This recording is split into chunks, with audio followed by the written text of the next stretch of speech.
പാലക്കാട് കൊഴിഞ്ഞാമ്പാറയിൽ പുഴയിൽ 2 പേർ മുങ്ങി മരിച്ചു. കൊഴിഞ്ഞാമ്പാറ സ്വദേശി ഹസൻ മുഹമ്മദ്, കോയമ്പത്തൂർ സ്വദേശി യുവരാജ് എന്നിവരാണ് മരിച്ചത്.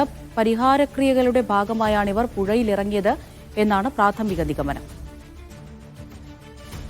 സാജിദ് അജ്മൽ വിവരങ്ങൾ നൽകാനായി ചേരുന്നുണ്ട്. സാജിദ്, ഇത് എങ്ങനെയാണ് ഈ അപകടം സംഭവിച്ചത്? എന്താണ് ഈ പരിഹാരക്രിയയുടെ ഭാഗമായി പുഴയിലിറങ്ങിയെന്നൊക്കെ പറയുന്നത് എന്താണ്? അമൃത, കൊഴിഞ്ഞാമ്പാറ സ്വദേശിയായ ഹസൻ മുഹമ്മദ്, കോയമ്പത്തൂർ സ്വദേശി യുവരാജ് എന്നിവരാണ് മരിച്ചത്. ഈ കൊഴിഞ്ഞാമ്പാറയിലാണ് ഈ ഹസൻ മുഹമ്മദിന്റെ വീട്.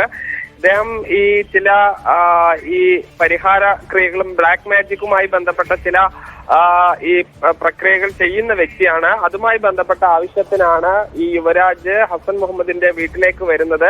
പിന്നീട് ഈ പുഴയിലൂടെ ഈ ഒഴുക്കി കളയാൻ വേണ്ടി, ഈ കുടത്തിൽ കെട്ടി എന്തോ ഒഴുക്കി കളയാൻ വേണ്ടി ഈ ഹസൻ മുഹമ്മദും യുവരാജും കൂടി പുഴയിലേക്ക് ഇറങ്ങുന്നു. ഇതിനിടെ ഈ കാൽ വഴുതി വീഴുകയും രണ്ടുപേരും ഒഴുക്കിൽപ്പെടുകയുമായിരുന്നു. ആദ്യം ഹസൻ മുഹമ്മദിന്റെ മൃതദേഹമാണ് ലഭിച്ചത്. അല്പസമയം മുൻപ് യുവരാജിന്റെ മൃതദേഹവും ലഭിച്ചിട്ടുണ്ട്. രണ്ടുപേരുടെയും മൃതദേഹം പാലക്കാട് ജില്ലാ ആശുപത്രിയിലേക്ക് ഉടൻ എത്തിക്കും. ശരി, സാജിദ് അജ്മലാണ് വിവരങ്ങൾ നൽകിയത്.